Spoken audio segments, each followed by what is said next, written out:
Cancer कहने को तो इस शब्द में सिर्फ 6 ही अक्षर हैं, लेकिन ये एक बहुत ही भारी शब्द है और बहुत सारी जिंदगियों से जुड़ने के बाद इसने उन जिंदगियों का मायने बदल दिया है। संभव है कि हम सभी लोग किसी ना किसी कैंसर के मरीज को जानते हैं। क्या आपको पता है कि 200 से ज़्यादा प्रकार के कैंसर हैं और ये परेशानी हालांकि किसी भी उम्र में हो सकती है, बट ये देखा गया है कि 50 साल और उनसे ज़्यादा उम्र के लोगों को ये ज़्यादा परेशान करती है। और अच्छी खबर ये है कि जैसे जैसे हमारी टेक्नोलॉजी ने एडवांसमेंट की है, वैसे वैसे चाहे इनको कैंसर को प्रिवेंट करने के लिए जो उपाय हैं या इनको ट्रीट करने के लिए या डिटेक्ट करने के लिए उपाय हैं, उनमें काफ़ी इम्प्रूवमेंट हुई है। और इन सब की वजह से जो कैंसर है वो एक बहुत ही घातक बीमारी से एक ट्रांजिशन हो गया है। बहुत सारे टाइप के कैंसर अब एक क्रॉनिक बीमारी बन गए हैं, जैसे कि डायबिटीज़ है या ब्लड प्रेशर है। और ये अच्छी खबर है क्योंकि जो लोग इसकी वजह से अपनी ज़िंदगी खो देते हैं उनमें काफ़ी गिरावट आ रही है। लेकिन इससे बचने के लिए अर्ली डायग्नोसिस यानी कि समय रहते हुए इस बीमारी के बारे में जानना और जल्दी इलाज करना बहुत ज़रूरी है। और ये तभी संभव है जब हम जानते हों कि क्या-क्या इसके साइंस या सिम्पटम्स हो सकते हैं। क्या-क्या वो चीज़ें हैं जिनके होने से हमें जा कर के एक विशेषज्ञ की सलाह लेना ज़रूरी है। उसी से हमारा ट्रीटमेंट और सर्वाइवल में इम्प्रूवमेंट आ सकता है।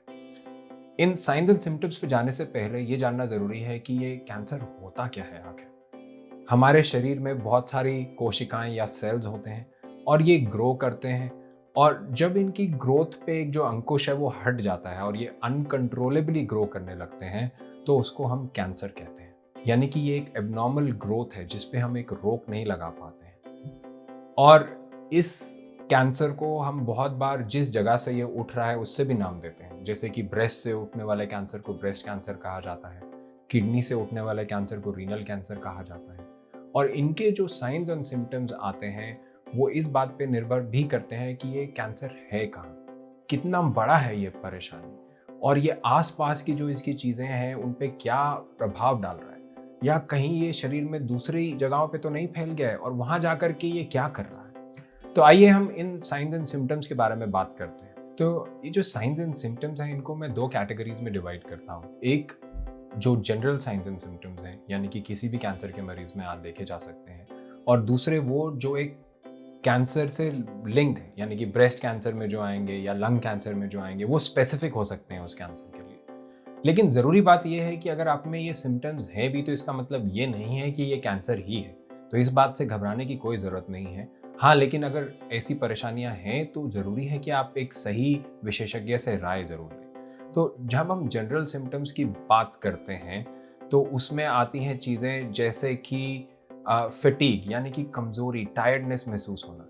अब टायर्डनेस के और भी बहुत सारे कारण हो सकते हैं, जैसे कोई आपको स्ट्रेस है, आपकी नींद ठीक नहीं आ रही है, डायबिटीज़ अच्छे से कंट्रोल नहीं है या थायराइड की प्रॉब्लम है। लेकिन अगर वो अकारण टायर्डनेस है जिसका हमें कारण नहीं पता है या वो सिवियर है और वो लंबे समय तक रह रही है, तो ये एक कैंसर का साइन हो सकता है। उसके अलावा अगर आपको दर्द है जो इसका हमें कारण नहीं पता है, जो जैसे हमने अगर एक्सरसाइज करी तो उसके बाद दर्द आना लाजमी है, अगर हमने कोई एक्स्ट्रा फिजिकल एक्टिविटीज़ करी तो उसके बाद भी दर्द आ सकता है, कोई चोट लगने के बाद भी आ सकता है। लेकिन अगर आपको रैंडम पेन है जिसका हमें कारण नहीं पता है और वो जा रहा नहीं है, बढ़ते जा रहा है, लंबे समय तक रह रहा है, तो ज़रूरी है कि इसकी हम जांच करें। उसके अलावा अगर आपका अनएक्सप्लेन्ड ब्लड लॉस हो रहा है, यानी कि ब्लड लॉस कहाँ पे हो सकता है, जैसे किसी की थूक में खून आना, स्टूल में खून आना, यूरिन में खून आना, वजाइना से ब्लीडिंग होना, या मेंस्ट्रुअल साइकिल के बीच में ब्लीडिंग होना, सेक्स के बाद ब्लीडिंग होना, या साइकिल्स बंद होने के बाद ब्लीडिंग होना, ये सारे अकारण ब्लीडिंग्स जो है इनके पीछे भी कैंसर हो सकता है। तो इनकी जांच होना बहुत जरूरी है। अगर आपके शरीर में कहीं पे कोई गांठ, लंप या स्वेलिंग है, और खास करके अगर ये गांठ, स्वेलिंग पेनफुल है या हार्ड है या बढ़ रही है, तो इसको नज़रअंदाज ना करें और इसकी जांच जरूर कराएं। अगर रात के समय बुखार आ रहा है या फिर रात में बहुत पसीना आ रहा है, तो इसकी भी जांच होना ज़रूरी है। रात में पसीने के और भी बहुत सारे कारण हो सकते हैं, जैसे कि एंजाइटी, शुगर का कम होना, किसी तरह का इन्फेक्शन होना, और बहुत सारी औरतों में जब मेनोपॉज होता है उसके बाद भी रात में पसीना आ सकता है। तो अगर लेकिन हमें कारण नहीं पता है तो ज़रूरी है कि हम इसकी जांच करवाएं और पता करें कि ये क्यों आ रहा है और इसके पीछे कैंसर है या नहीं है। और जनरल सिम्टम्स की बात करें तो वज़न में कमी आना। जब आप वज़न लूज़ करने की ट्राई नहीं कर रहे हैं और हमें नहीं पता कि ये वज़न में कमी क्यों आ रही है, वो एक कैंसर का साइन हो सकता है। कैंसर जब ग्रो करता है तो वो अपने नॉर्मल सेल्स से खाना जो है वो छीन लेता है, यानी कि स्टील कर लेता है और उनको न्यूट्रिएंट से डिप्राइव करता है। इसीलिए वज़न में भी कमी आ सकती है।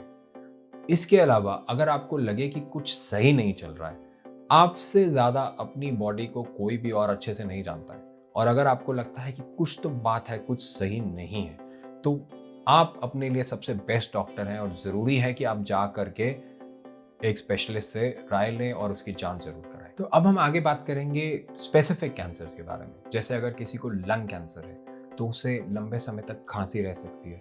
अभी अभी हाल ही में कोविड गया है, बहुत लोगों को खांसी हो रही है और वो थोड़ा सा लंबे समय तक रह रही है। लेकिन अगर ये ज़्यादा लंबे समय तक रह रही है और जारी नहीं है और हमें इसका कारण नहीं पता है, तो ज़रूरी है इसकी इन्वेस्टिगेशन हो। अगर आपकी आवाज़ में बदलाव आ रहा है, खास करके अगर आप स्मोकर रहे हैं, अगर सांस लेने में तकलीफ हो रही है और ये ऐसा नहीं है कि मैं सीढ़ियाँ चढ़ा उसके बाद तकलीफ शुरू हो गई या मैंने कोई एक्सर्शन करी उसके बाद सांस लेने में परेशानी आई, अगर अकारण हो रही है जिसका हमें कारण नहीं पता है, तो ज़रूरी है कि इसकी जांच हो, कहीं ये कैंसर ना हो इसके पीछे।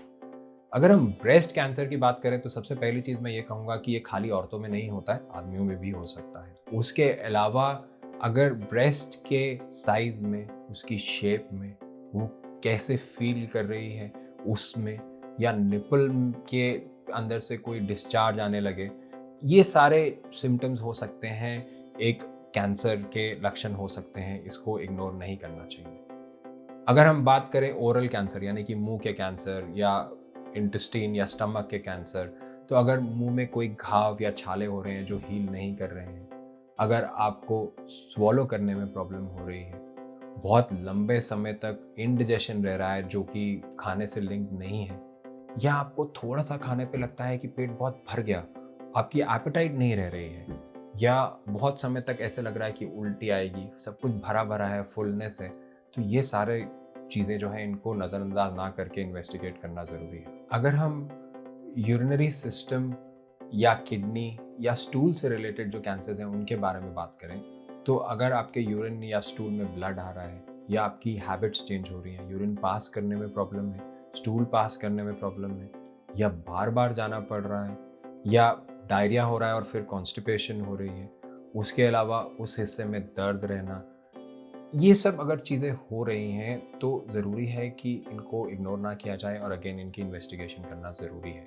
अगर कोई न्यूरोलॉजिकल प्रॉब्लम हो रही है, जैसे कि बहुत समय तक सर दर्द रहना या नए दौरे पड़ना शुरू होना, आँखों में कोई परेशानी देखने में, सुनने में कोई परेशानी, तो ये भी कैंसर के लक्षण हो सकते हैं।